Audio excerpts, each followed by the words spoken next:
से बोलिए भगवान श्री कृष्ण की जय। आप सभी भक्तगणों का हमारे YouTube चैनल आध्यात्मिक कथा में बहुत बहुत स्वागत है।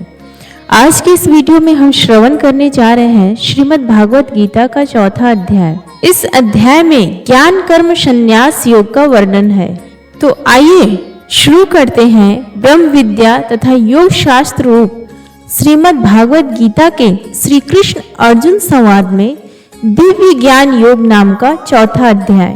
वीडियो शुरू करने से पहले आप सभी भक्तगणों से करुण निवेदन है कि कृपया करके वीडियो संपूर्ण सुने। श्रीमद् भागवत गीता का पितृपक्ष के दौरान श्रवण करने से हमें हमारे पितरों को मोक्ष की प्राप्ति होती है और हमें धन धान्य सुख संपदा की प्राप्ति होती है। आइए प्रारंभ करते हैं।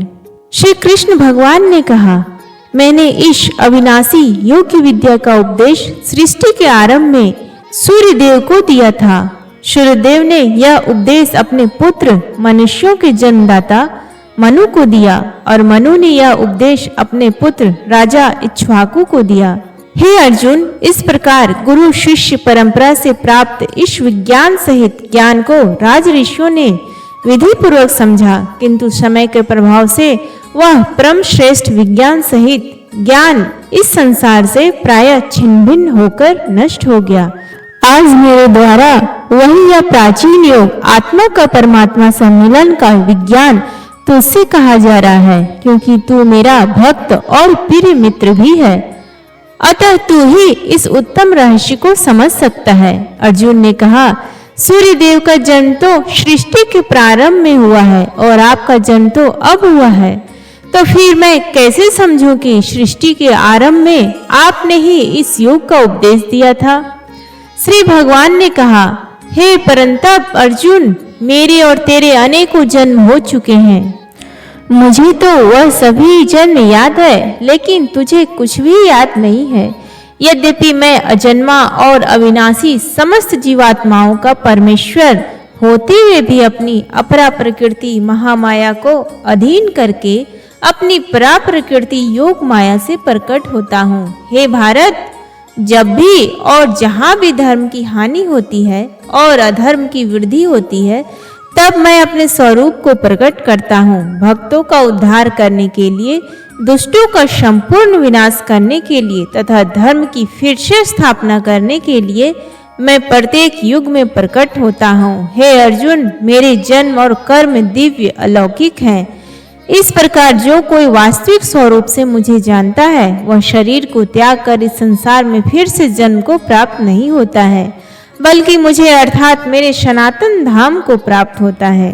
आसक्ति, भय तथा क्रोध से सर्वथा मुक्त होकर अनन्य भाव शुद्ध भक्ति भाव से मेरी शरणागत होकर बहुत से मनुष्य मेरे इस ज्ञान से पवित्र होकर तप द्वारा मुझे अपने भाव से मेरे भाव को प्राप्त कर चुके हैं। हे पृथा पुत्र, जो मनुष्य जिस भाव से मेरी शरण ग्रहण करता है, मैं भी उसी भाव के अनुरूप उनको फल देता हूँ। प्रत्येक मनुष्य सभी प्रकार से मेरे ही पथ का अनुगमन करते हैं। इस संसार में मनुष्य फल ही इच्छा से सकाम कर्म यज्ञ करते हैं और फल की प्राप्ति के लिए वह देवताओं की पूजा करते हैं। उन मनुष्यों को उन कर्मों का फल इसी संसार में निश्चित रूप से शीघ्र प्राप्त हो जाता है। प्रकृति के 3 गुणों सत रज तम के आधार पर कर्म को 4 विभागों ब्राह्मण क्षत्रिय वैश्य और शूद्र में मेरे द्वारा रचा गया। इस प्रकार मानव समाज की कभी न बदलने वाली व्यवस्था का कर्ता होने पर भी तू मुझे अकर्ता ही समझ। कर्म के फल में मेरी आसक्ति न होने के कारण कर्म मेरे लिए बंधन उत्पन्न नहीं कर पाते हैं। इस प्रकार से जो मुझे जान लेता है, उस मनुष्य के कर्म भी उसके लिए कभी बंधन उत्पन्न नहीं करते हैं। पूर्व समय में भी सभी प्रकार के कर्म बंधन से मुक्त होने की इच्छा वाले मनुष्यों ने मेरी इस दिव्य प्रकृति को समझकर कर्तव्य कर्म करके मोक्ष की प्राप्ति की। इसलिए तू भी उन्हीं का अनुसरण करके अपने कर्तव्य का पालन कर। कर्म क्या है और अकर्म क्या है, इस विषय में बड़े से बड़े बुद्धिमान मनुष्य भी मोहग्रस्त रहते हैं। इसलिए उन कर्म को मैं तुझे भली भांति समझा कर कहूँगा, जिसे जानकर तू संसार के कर्म बंधन से मुक्त हो सकेगा। कर्म को भी समझना चाहिए तथा अकर्म को भी समझना चाहिए और विकर्म को भी समझना चाहिए, क्योंकि कर्म की सूक्ष्मता और समझना अत्यंत कठिन है।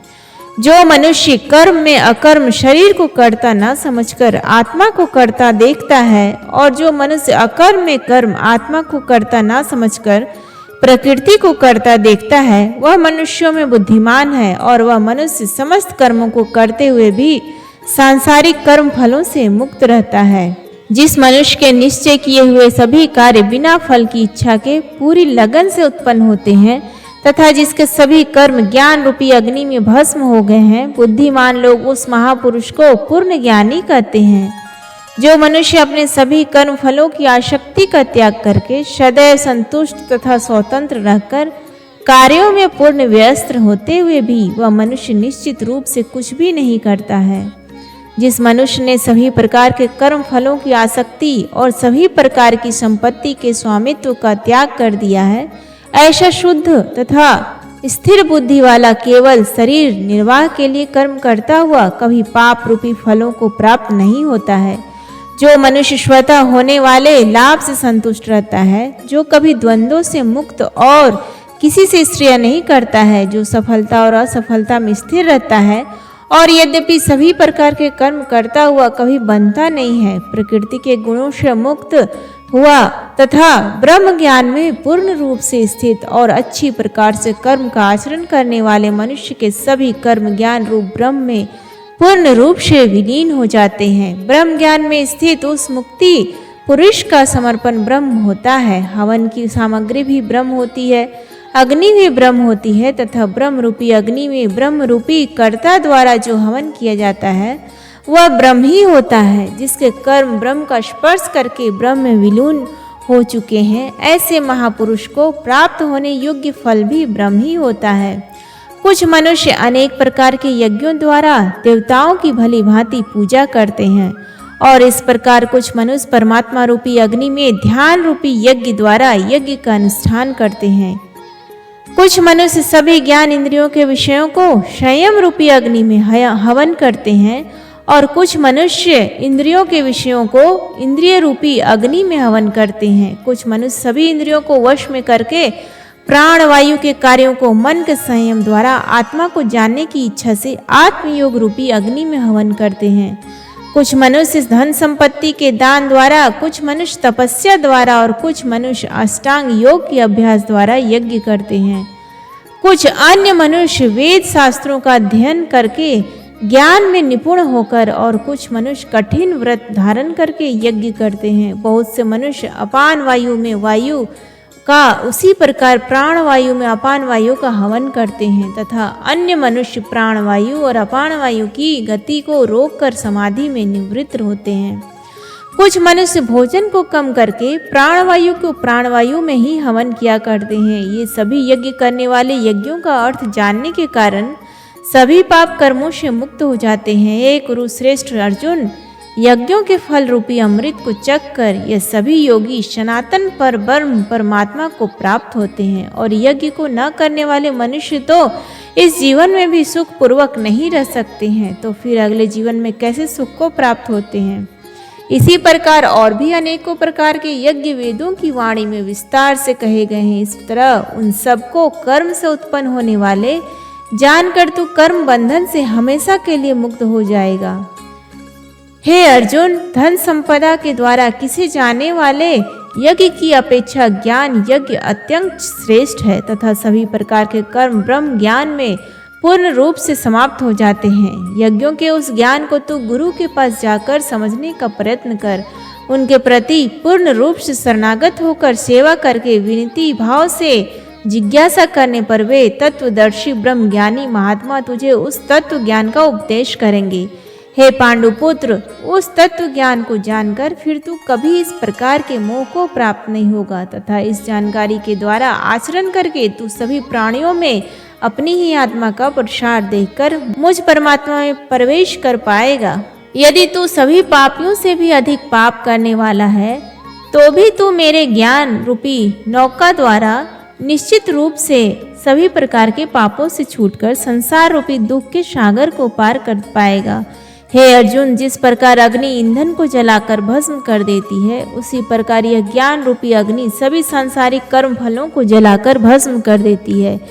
इस संसार में ज्ञान के समान पवित्र करने वाला निसंदेह कुछ भी नहीं है। इस ज्ञान को तू स्वयं अपने हृदय में योग की पूर्णता के समय अपनी ही आत्मा में अनुभव करेगा। जो मनुष्य पूर्ण श्रद्धावान है और जिसने इंद्रियों को वश में कर लिया है, वही मनुष्य दिव्य ज्ञान को प्राप्त होकर वह तत्क्षण भगवत प्राप्ति रूपी परम शांति को प्राप्त हो जाता है। जिस मनुष्य को शास्त्रों का ज्ञान नहीं है, शास्त्रों पर श्रद्धा नहीं है और शास्त्रों को शंका की दृष्टि से देखता है, वह मनुष्य निश्चित रूप से भ्रष्ट हो जाता है। इस प्रकार भ्रष्ट हुआ संशयग्रस्त मनुष्य ना तो इस जीवन में और ना ही अगले जीवन में सुख को प्राप्त होता है। हे धनंजय, जिस मनुष्य ने अपने समस्त कर्म के फलों का त्याग कर दिया और जिसके दिव्य ज्ञान द्वारा समस्त संशय मिट गए हैं, ऐसे आत्मपरायण मनुष्य को कर्म कभी नहीं बांधते हैं। अतः हे भरतवंशी अर्जुन, तू अपने हृदय में स्थित इस अज्ञान से उत्पन्न अपने संशय को ज्ञान रूपी शस्त्र से काट और योग में स्थित होकर युद्ध के लिए खड़ा हो जा। इस प्रकार उपनिषद, ब्रह्म विद्या तथा योग शास्त्र रूप श्रीमद् भागवत गीता के श्री कृष्ण अर्जुन संवाद में दिव्य ज्ञान योग नाम का चौथा अध्याय संपूर्ण हुआ। हरिओम तत्सत। प्रेम से बोलिए कृष्ण भगवान की जय।